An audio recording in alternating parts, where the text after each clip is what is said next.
All right, all right, all right. It is Tuesday evening. It is 8 p.m. Eastern time, and you are watching the Real Money Coach Show here on Facebook, YouTube, LinkedIn, all of those platforms. And I'm so glad that you're here.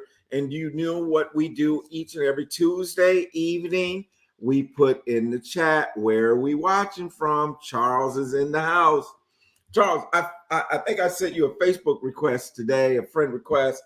I'm not friends with Charles. How could that be? How could that be? And so you popped up on my feed. I did do that today. Everybody, just put in the chat where you're watching from. Let us know that you're tuned in to the Real Money Coach Show. We have a really, really great show for you today. We have an awesome show. And I know I say that each and every week, each and every Tuesday. I say we have an awesome show. And I really do feel that way because we have some awesome, awesome guests each and every week, all bringing their own twist, their own superpower. Let's say that, their own superpower. Last week, we had Nicole Triplett, and she started Black Wall Street in Kalamazoo, Michigan. She also has the Rocher collection, being a Black female winemaker, first one in Michigan. And so we really have some wonderful people that come by the show and share with us. And today is not going to be any different. It is going to be an awesome show. And looking forward to unpacking some great information with our guests. We do have good news. If you haven't saw on the news here, they have come up to an agreement that's going to avoid a government shutdown. And so for many people in the DMV area and around the country who are government employees as well as others, that is good news. We do want to remind you of this. We do want to remind you that we are coming into Thanksgiving. And you know what that means? That means not just a lot of food and a lot of turkey or however you may eat. Matter of fact, if you're watching, I want somebody to put their favorite Thanksgiving meal, their favorite Thanksgiving dish in the chat. That'd be kind of interesting to see what people's favorite. I know, man, right? Where they at? Your favorite Thanksgiving dish in the chat. So, but the day after Thanksgiving, it used to be the day after Thanksgiving. Now it even starts even before that. All the Black Friday sales. And, I want to remind you, as Dante reminded me, tell the people you don't need that 80-inch prime rib. That's what I'm talking about. Charles. Tell the people that 50-inch TV is good enough. Just because the 80-inch is on sale, you don't have to go out and get that 80-inch TV, right? So, you can just manage with that 50-inch, and you can watch the Wolverines on that one. You can watch the Wolverines on that one. Y'all know I'm a Michigan fan, and I don't care what y'all say. We going all the way. I don't brag too much. I don't say too much until after the game. That's what I'm talking about. See, Dante, he's on top of this thing and got the maize and blue coming out. And so maize and blue. So y'all say go blue if you're a Michigan fan. Say go blue. So we're excited about that. But again, seriously, we want to make sure that you're watching your holiday spending. I will be doing some more money tips and those type of things on the radio show that comes on 7:30 Saturday mornings on Praise 100.9. And also normally I do issue that out as a podcast, as well as I do a Money Minute on the Praise station at about noonish, 1:00 on Wednesday mornings, and then also on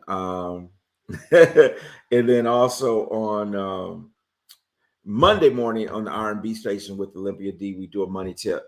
So Charles said, "Go Buckeyes." He is a Buckeye fan. I ain't mad at you. Some of my best friends.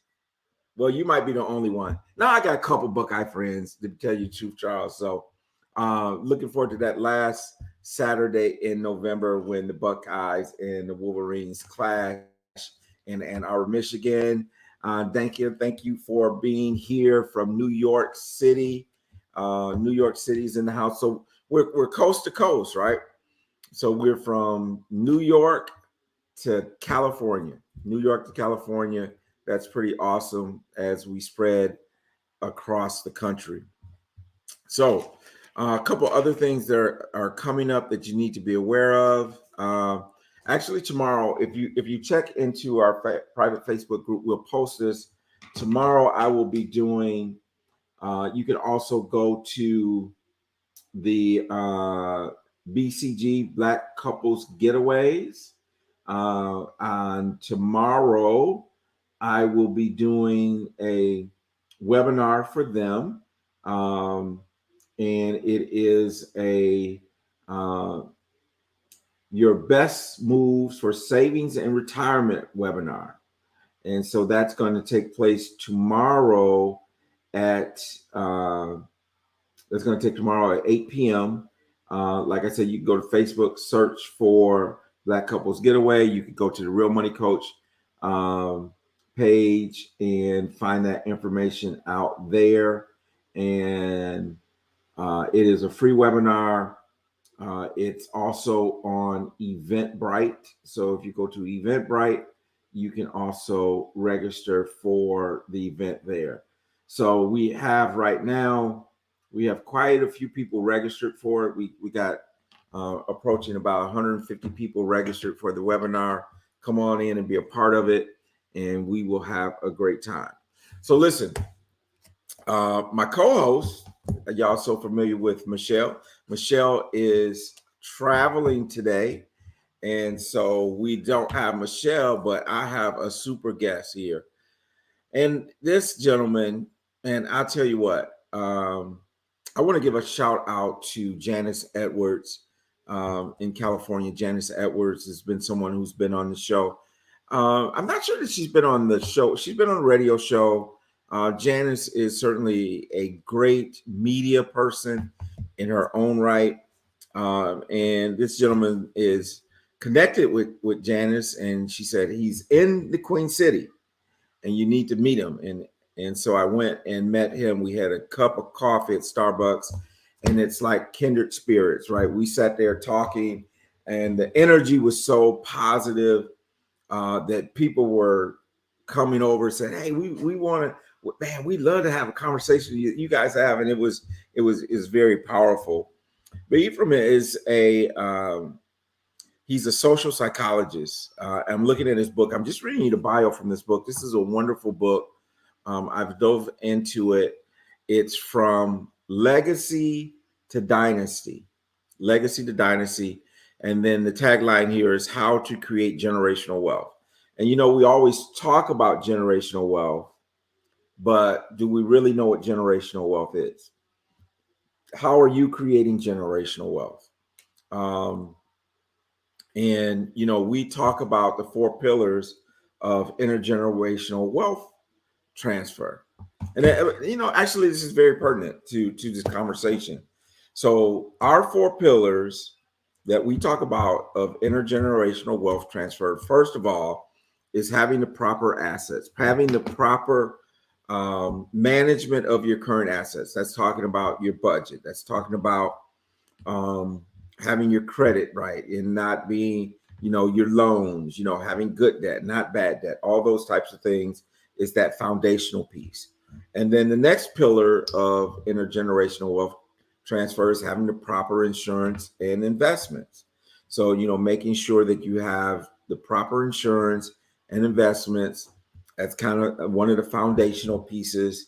And then, of course, you know, our third pillar is real estate and owning real estate. Whether we're talking about your personal residence, we're talking about commercial resident, owning real estate is our third pillar.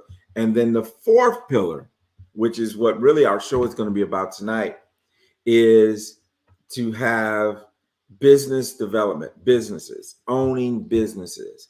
That's the 4 pillars of intergenerational wealth change.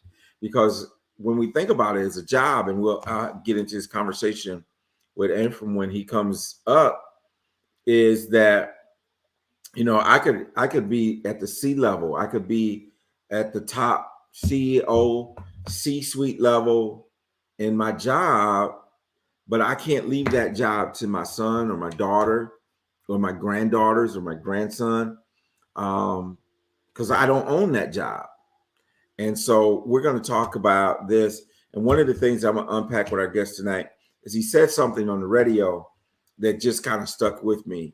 And we've talked oftentimes on this show about not just working in your business, but working on your business. And he dropped this dime on me, working above your business. And it's in the book. It's in the book. And so I'm really excited about it. And he was born in West Africa.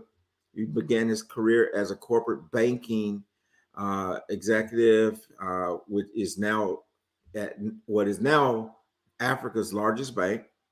Moved to U.S. in 2002, earned an MBA degree. He's worked for places like Citi Financial, Edward Jones Investments. He's done some IT project management.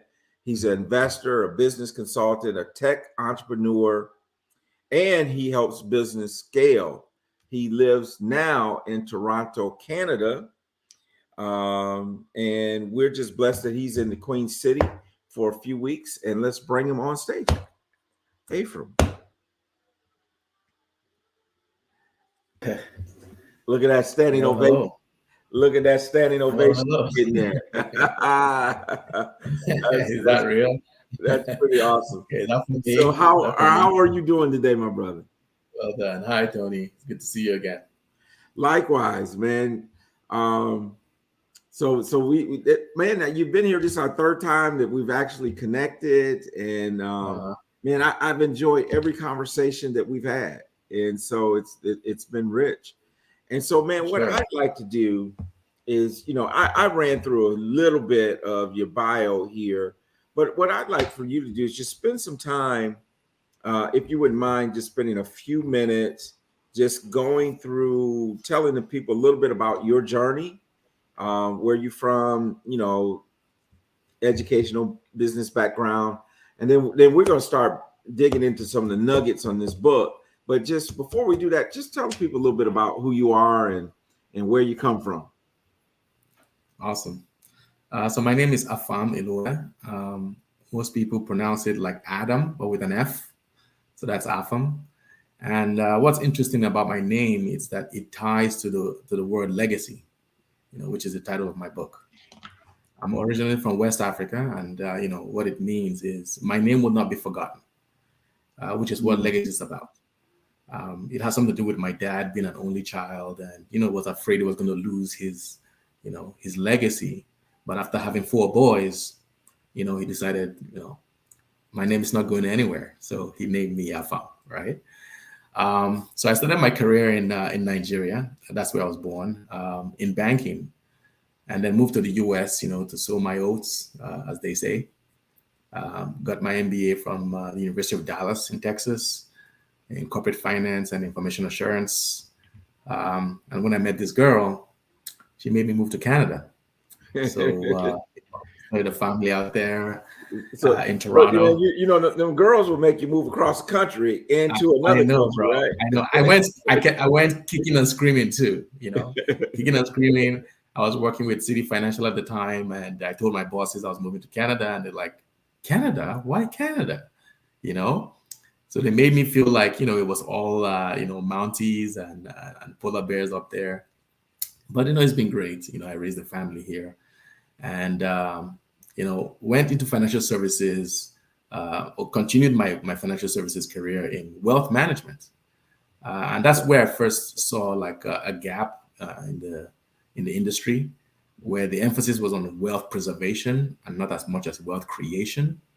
So hence this journey into creating not just the book, but an identity around acquiring businesses as a means to creating generational wealth. So that's been my story, and let's get into it.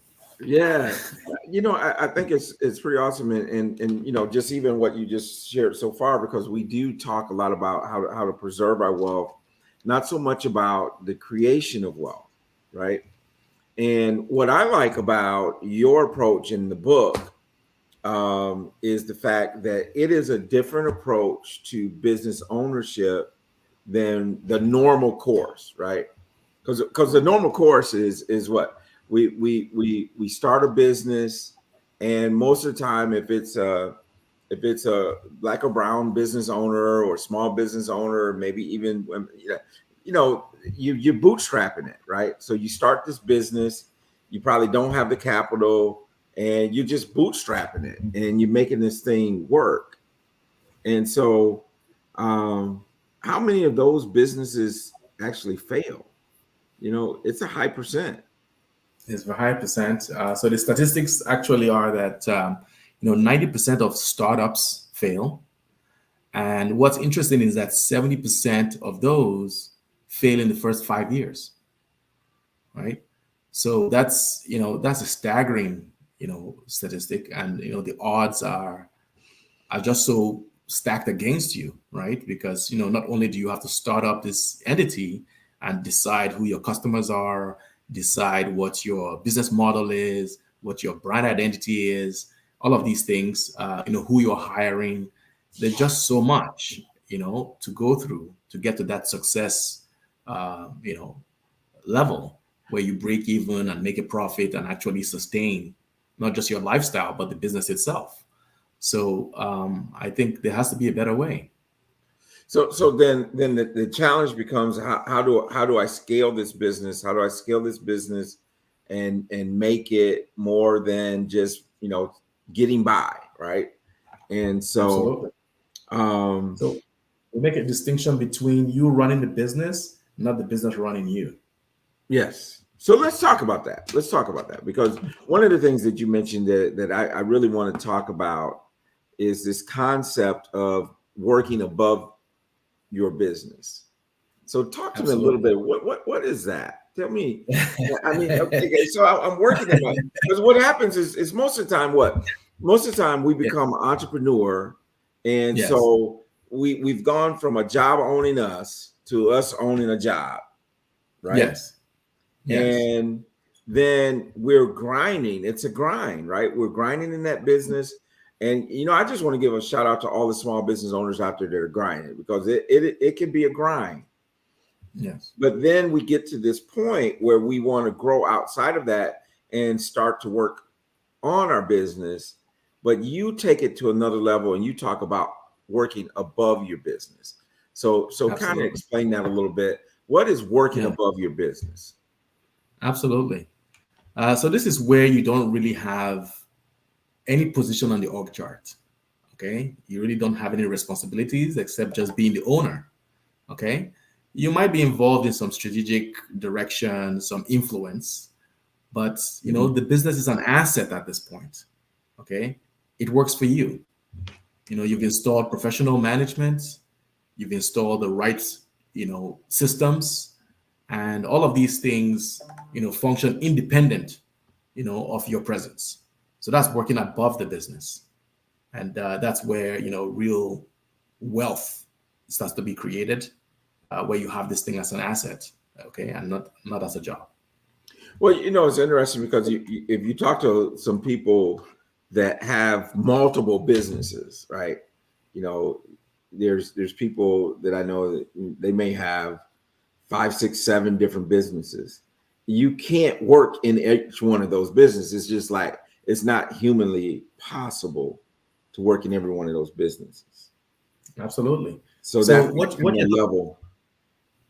yeah, what you're alluding to here is it's kind of like the portfolio entrepreneurship, right?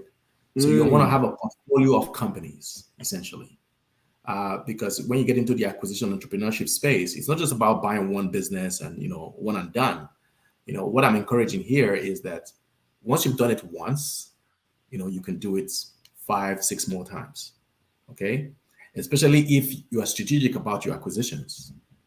If you want them to be in an ecosystem where they kind of feed each other, Mm. and create a protective moat around you, okay, to where you start to feel like you've built an empire, okay, and there's some framework around that. Okay, I see you smiling there. Did that connect? I think it did. Yeah, so yeah, so absolutely. definitely you can be in that mindset where you're looking at this as not just acquiring a business for business sake, but it's a portfolio of companies, okay, where you now become not just an entrepreneur but an acquisition entrepreneur. Last time I was at your station, you talked about the four quadrants, where you go Right, from employed to self-employed to business owner to investor. right. Okay. So what we're talking about is that fourth quadrant, where you are an investor.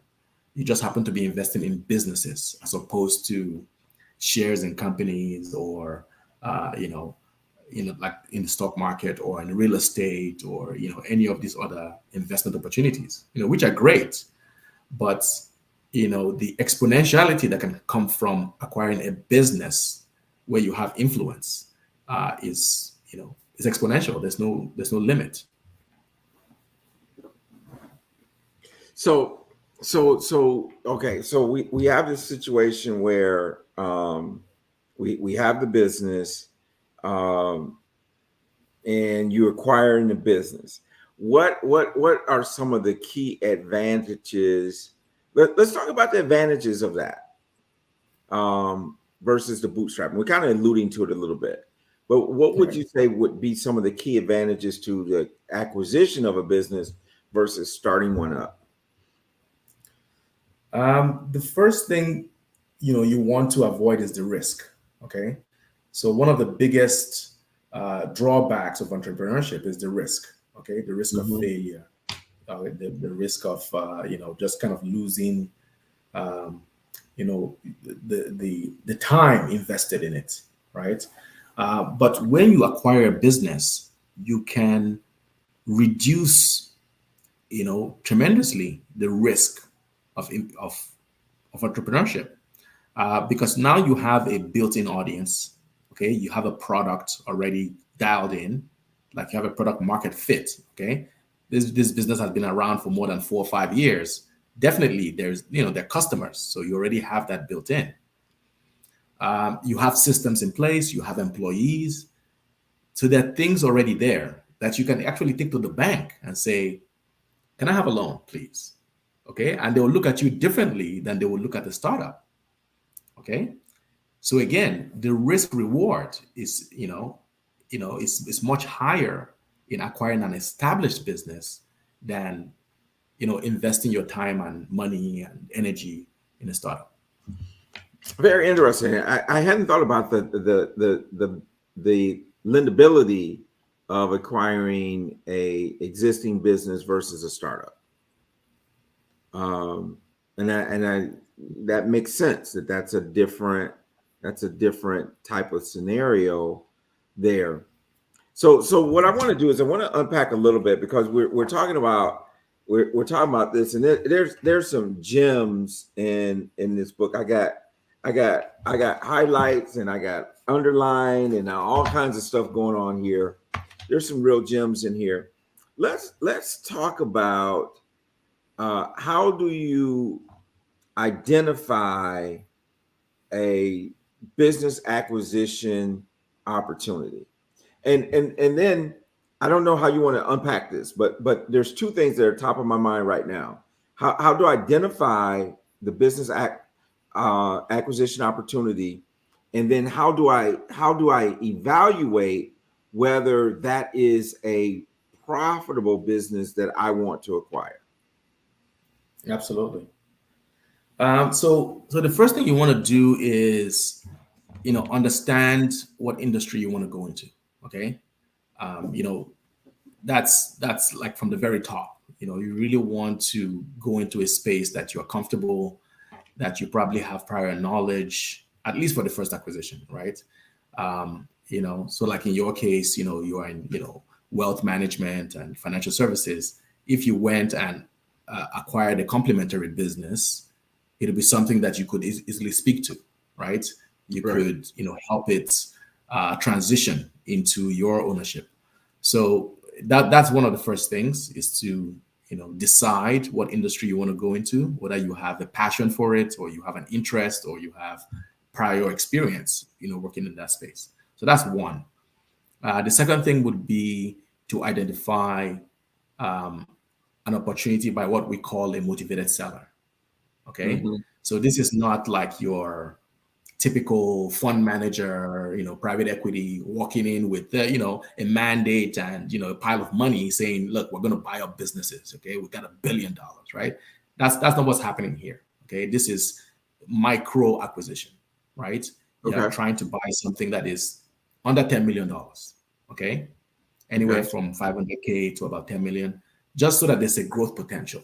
Okay, because a more mature company needs a different kind of energy to scale it. Okay, so for instance, Coca-Cola doesn't need your help to grow. As a matter of fact, all the people that work there don't even know how to grow it beyond 3% a year. Like, it's very difficult. It's very mature. It's a built-in audience.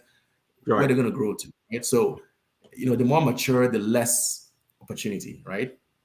It's kind of like the analogy you have with a grown-up versus a baby. Okay, every month you see a baby, they've just grown exponentially because there's that much more rapid growth within those early stages than someone who's more mature. They look the same every year for the next decade or so, right? So But that's that brings in like a kind of a double-edged sword, right? Because I absolutely, want this business. I don't want it to be a startup. I want it to have some maturity, yes. but you're saying not too much maturity. Well, that's a good question. So it could be a 30-year-old business, right? Okay. But in terms of maturity, I'm talking about optimizing its potential. Okay. Okay. Got it. So, for instance, it might have been owner operated for 30 years. Okay. They've done it a certain way. They're known in the community. It's all referrals. They know me. This is how I've grown my business. We've done $5 million. That's great, right? A year for 10 years. Oh, great. But can you transfer that to somebody else? Okay. Do you have a built in sales system? Do you have any scalability built into your model? If you left today, would the business survive without you? Like, all of these things determine the value of a business, right? Right. So, the maturity is not in the age, okay? It's in the optimization of it. So that's what I meant. Okay. Gotcha. So circling back to the criteria for identifying these businesses, these opportunities for acquisition, would be something that we call a motivated seller. Okay, we're looking for someone who wants to sell because they're compelled to, because of like the life circumstances. Okay, like the baby boomers. Okay, they're retiring at record numbers. It's in the tens of thousands in a day, and you have these folks that are just faced with this challenge of what to do now, right? They've built up this business. They're the most owners of small to medium businesses in America. Okay, do they keep working longer, or do they just walk away from the business, or just place it on the marketplace? Okay, we know that only 10% of the businesses on these marketplaces sell. Right. Okay, so what do they do, right? So it's you find people in their 70s, they're still working. They can't leave it alone because maybe the children don't want to do a succession plan. They've got their own thing in the big city, right? They don't want to take over the family business, and the employees, maybe don't have the competency or the interest to own it. To take it over. Yeah. So they're left with the choice. Some of them close. They just walk away when they've had enough. So, there is another way. Okay. So we come in with this option, where we come in with the right players. I've Hmm. identified 3 players in my book as the actors that make an acquisition deal work, uh, which are the investor, the Okay. integrator, and the entrepreneur. All Okay. right. So These are the three actors. tell us about those three roles. The 3 roles. Okay. So the way I define them, the investor will be someone that I define as willing to take the risk, okay, and has access to capital um, of $10,000 and above. Okay, and there could be anyone from what I call a search funder, okay, which is Mhm. someone who looks for deals and then looks for financing to close those deals. Okay, so they're searching for deals and they're funding those deals, through outsourcing, all the way up to a fund manager, someone I just referred to, who has a mandate within either a venture capital or a private equity firm, sitting on a pile of cash with a mandate to go out and acquire a specific type of business. Okay, they have analysts behind them, they have a legal team, they have like a full suite of actors that can help them with that. So that's the investor space. Okay, so it could be anyone in between falls into that category in my definition. So it could even be, it could be an individual and they might Yes. have money in 401k or something. They could be a self-directed IRA. I Yes. mean, it could be a number of different things Yes. to acquire the business. Because I think Yes. that's going to be one of the challenges that people have as we're listening to this tonight. And we're throwing some numbers out that could be pretty substantial for some people. You're talking 500,000, and for some people that's way up here. So if I'm listening and I want to, and I know you're going to finish the 3 roles, and I want to acquire the little mom and pop store on the corner that I've went to all my life, or whatever, whatever that may look like. um what do you say to that person? It is possible. That's the first thing I'll say.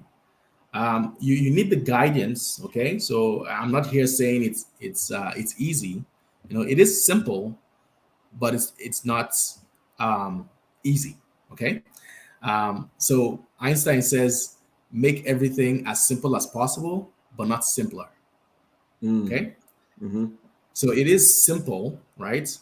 With the guidance of someone like myself. Okay, I will call myself an integrator in this space. Okay, this is the Okay. person that makes the deal happen. Okay, so I will be the intermediary, so to speak, to negotiate a deal with the entrepreneur, who is the business owner, right?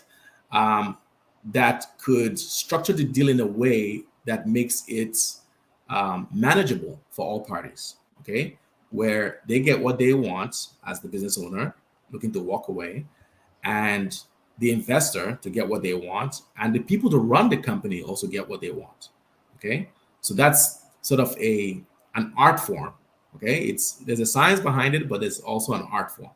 So we have over 128 deal structuring tactics, to make those kinds of deals happen with little or no money out of pocket for the investor.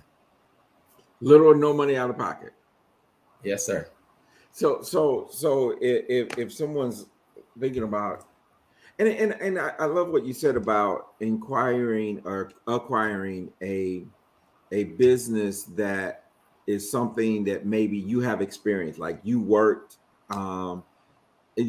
Let's just say I'm just going to pick one out of the out of the sky, right? I'm going to say you've been working as a HVAC technician for a number of years, and then now you want to have your own HVAC business, and you go out and acquire one, that you find one and you acquire that business, that type of thing. So that's interesting. Now there was a question that popped up in the chat here. Says, how many businesses have you successfully acquired? Or Oh, or let's say this, yeah. because maybe, because you just said that you're how did you describe it? Interrupter, or what did you say? The integrator. Integrate. How Yeah. many have you successfully been a part of, these businesses being acquired, or or even acquired yourself? Okay. So I'll tell you a short story about my acquisition journey and where it started. Okay. The first one was a fluke, as a matter of fact, right?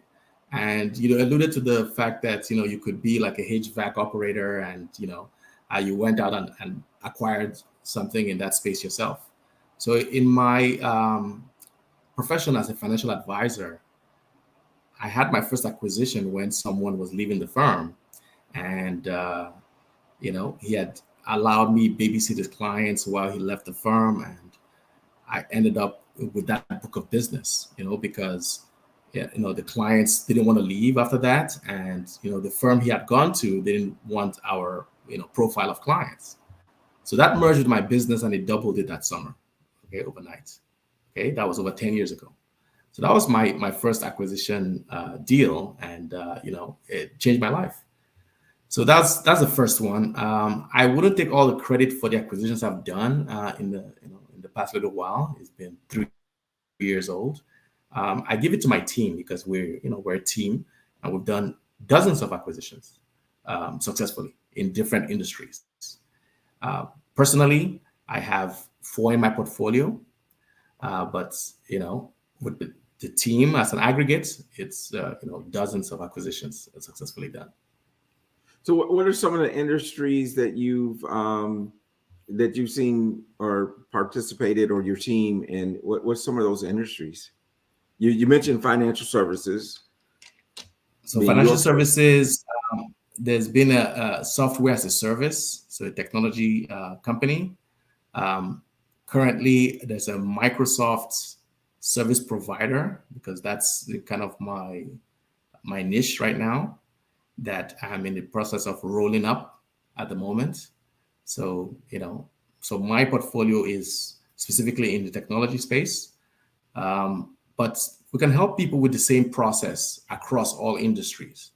It's the same acquisition conversation, it's the same negotiation. So whether it's for transportation, whether it's a suite of cash flowing businesses like you know uh, laundromat or any of these kinds of blue collar type businesses, they all fall under the same acquisition criteria. Okay. So now here I am. So I need to find this motivated seller. What do I look for? I mean, because they're not walking around with a sign that says, "Hey, I'm a motivated seller." I mean, so how do I find a motivated seller?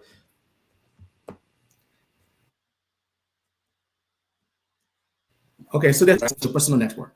Okay, you have to talk to people. You have to tell them what you know about your ideal avatar. You have to say you're interested in acquiring a business, and everyone wants to exit at some point. Anyone that owns a business wants to exit at some point. The question is when. Okay, Mhm. some are ready to do it like right now.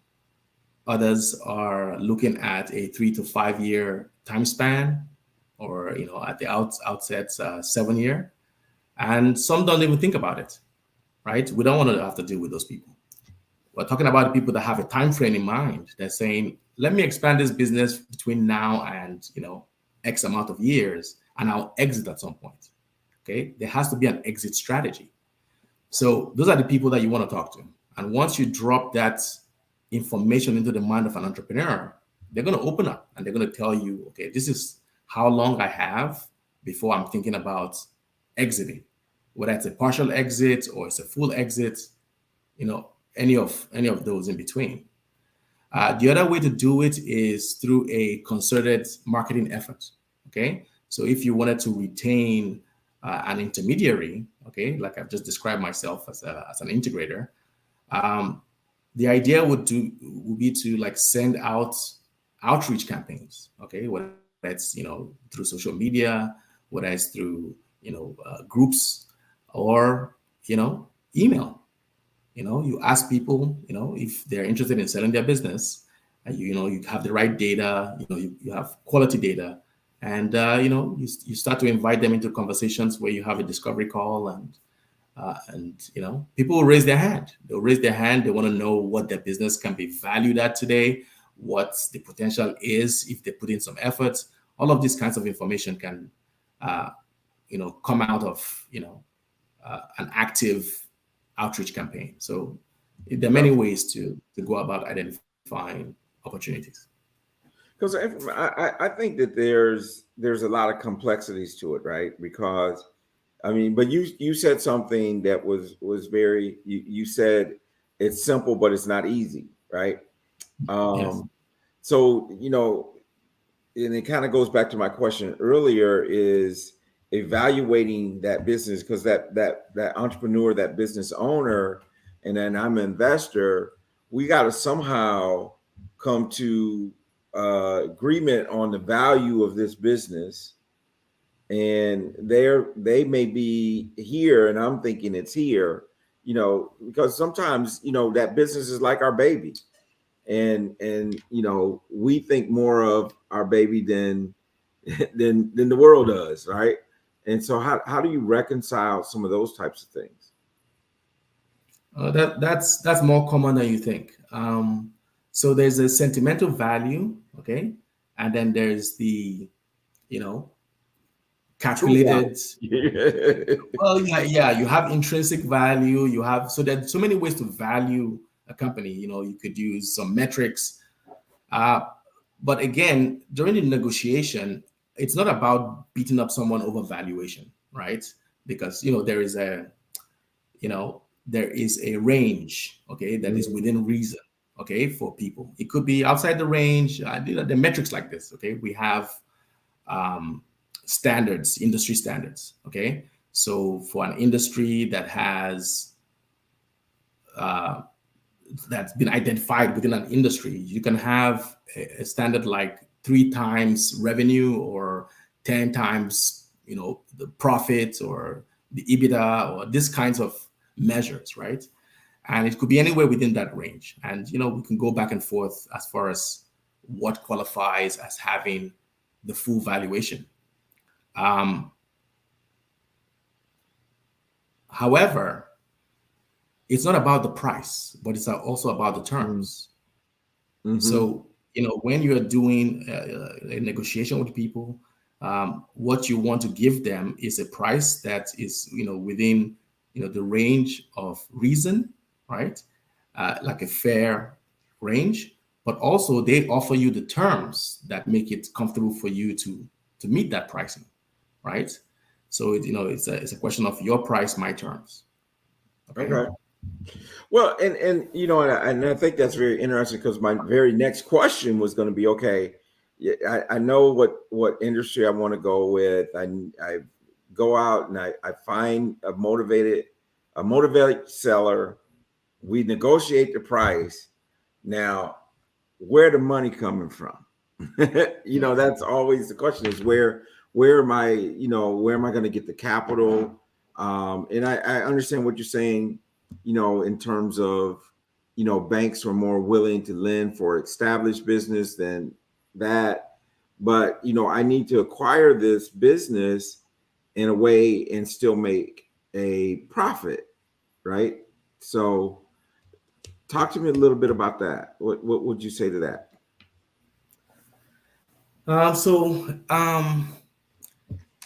When you acquire the business, it's not always upfront cash. Okay, it's not always the fact that you buy a business for $1 million and you write a check for $1 million that very day, right? Mm-hmm. Sometimes it could be structured in a way that some of that note is carried by the owner themselves. Okay, some of that is a payout over time.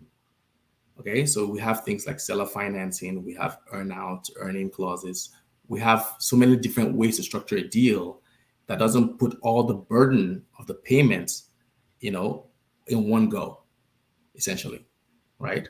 So, the money could come from investors, so that definitely can be done. You have SBA loans, you could take a loan, but it's not always the case where the owner needs the money today. Okay, so it's not always the case where all of it comes due today. Sometimes it could be staggered over time, and those are actually more common than you think. So it's possible. It's It is possible. possible. Finding the right deal and the right motivated seller, and it's possible. It is. So another question came up is, what's generational wealth? What's the generational wealth that you've created as a legacy? Yes. That's an awesome question. As a matter of fact, I'm on this journey, as a matter of fact, to scratch my own itch. Okay. So, this is not me out here sitting here saying, oh, you know what?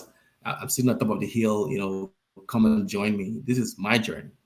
I'm here to create my generational wealth. So, um, you know, I am, practicing what I preach, and I'm actually on my way. So, uh, Awesome. this is my story. This is my story, work in progress, and you're watching it live. I love that because we are live now. You Yeah. mentioned that your portfolio had 4 businesses in it, or I think Yes. I heard you say that 4 different businesses. Yes. Um, and international, national, does that play a part Yes. in it? So one marketing agency, okay, 2 MSPs. So those are managed service providers, and a SaaS that was from out of Spain. Okay. Oh, those are Okay, your 4 in your those are portfolio. my 4. Yeah, yes. Okay, got it. So Got it. North America and one Europe. So how many in America? North America. So North America. North one America. Okay, got Canadian, it. yeah, one Canadian, 2 US, one Europe. Okay. Because I was wondering about that international piece. I mean, and you kind of brought that up. Um, so now, okay, if I'm sitting here, I'm listening to this tonight, and I was like, wow, that's a whole new concept. Never thought about acquiring an existing business.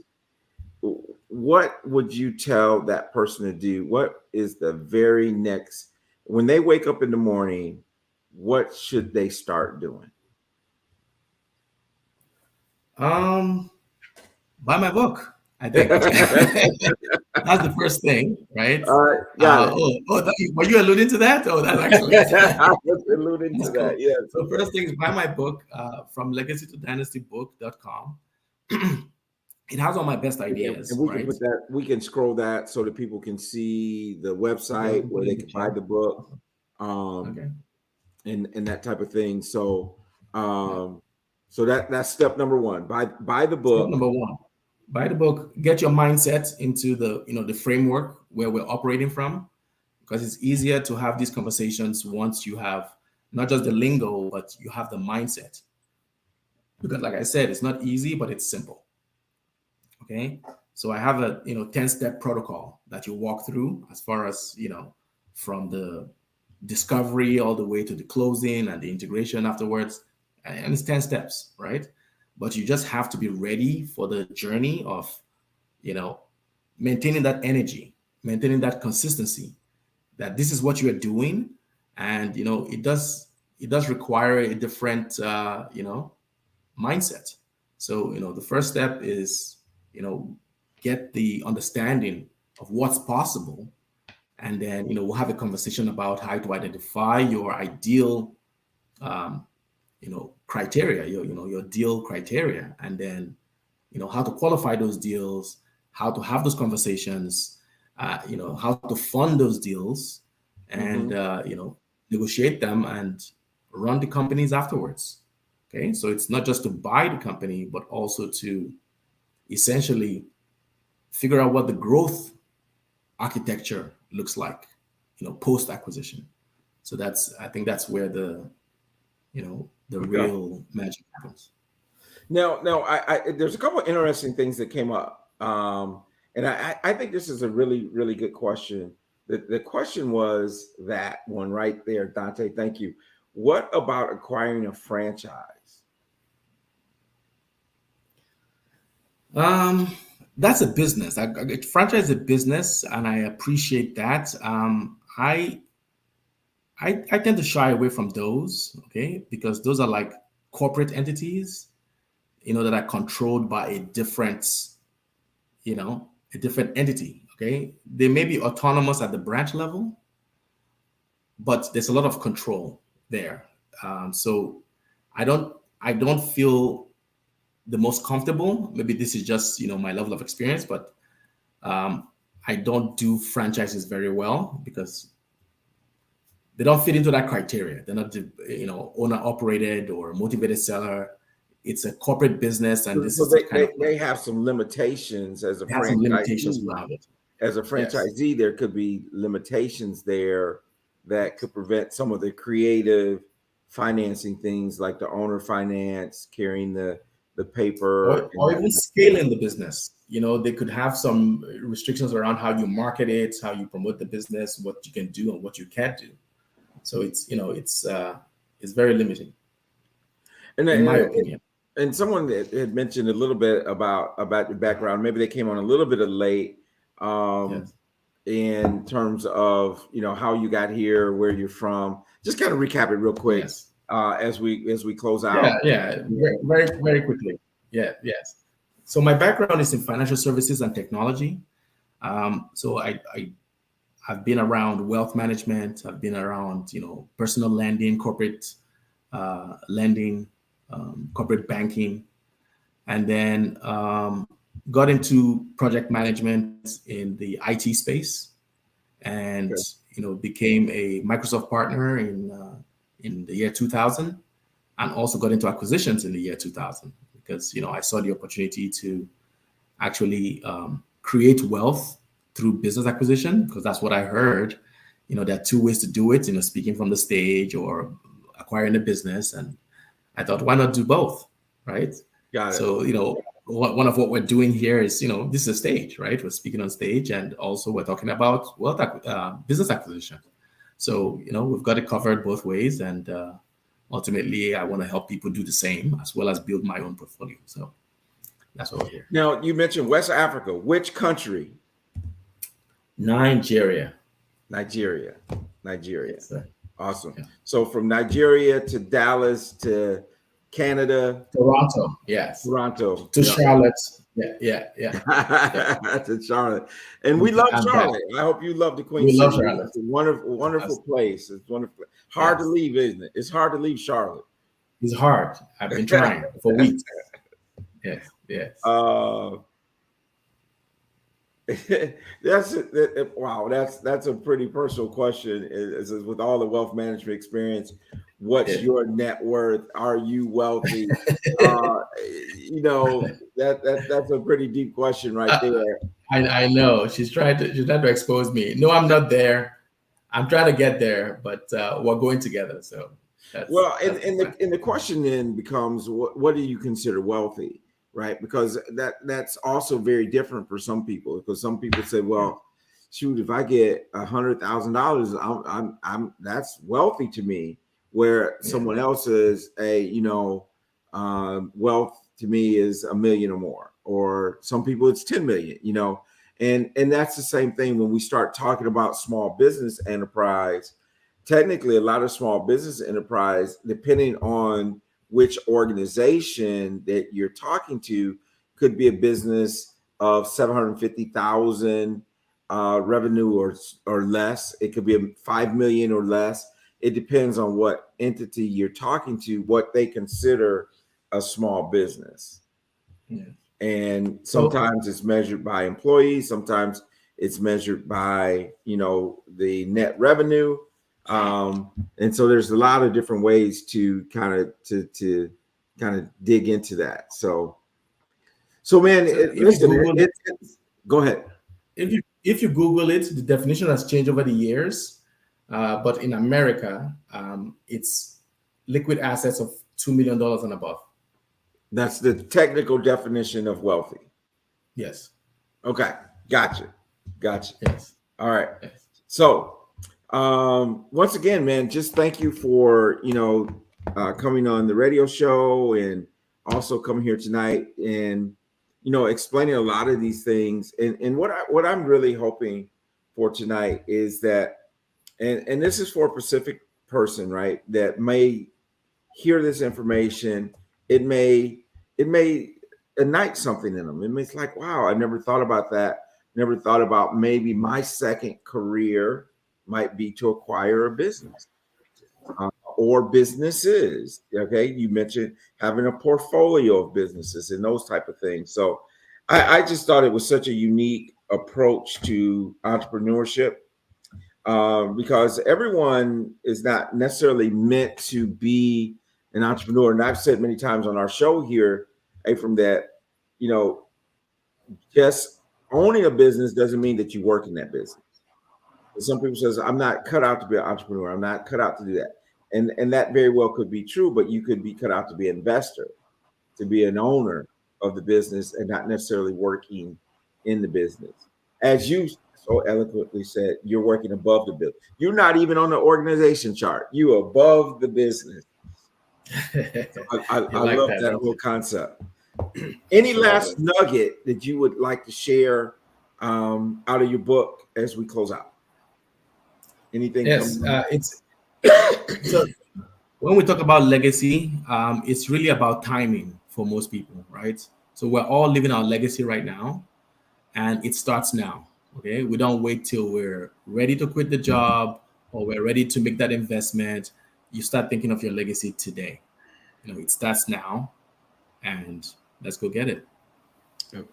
And we had this other comment here that I thought was quite interesting. I'd be interested in business, but high interest rate environment, cost of borrowing, technology affect how people buy things, and storefronts, businesses change so fast, hard to gauge them. And I guess that's where a little research comes in, huh? Well, Nani, I'll just encourage you to reach out. My website is from legacy to dynasty book.com, and it has a link there that says contact your author. You contact me, we'll talk about this. I understand the environment might be steep, but again, like I said, we have 128 different strategies and tactics, to get deals done. So every instance is different, but we could, hold hands and strategize and work on it together. So that's pretty awesome. Perfectly doable. That's pretty awesome. And I want to remind everyone as we close down and make sure it was just scrolling a second ago. If you would like to have an appointment with me to discuss your personal financial journey, whether that's life insurance, retirement, those type of things, just go to ipadappointment.com. Have your appointment with me. Let's have a sit down. Let's talk about where you are and making sure that you have things in order so that when you acquire your business or businesses, you'll be free to go. You'll have all your benefits locked in place, and you can walk out the door feeling good and feeling free, working towards your financial freedom. Because when are you financial free? It's when your passive income exceeds your expenses. And that's where we want to get everybody to. So with that, everyone, thank you for being so active. Ms. Morris in the chat. Thank you all so much. Make sure you reach out to Ephraim, reach out to me. We'll make sure that you're connected, and happy business hunting. How about that? Absolutely. All right. Have a good night, everybody. Take care. Thank you, Tony. Good night.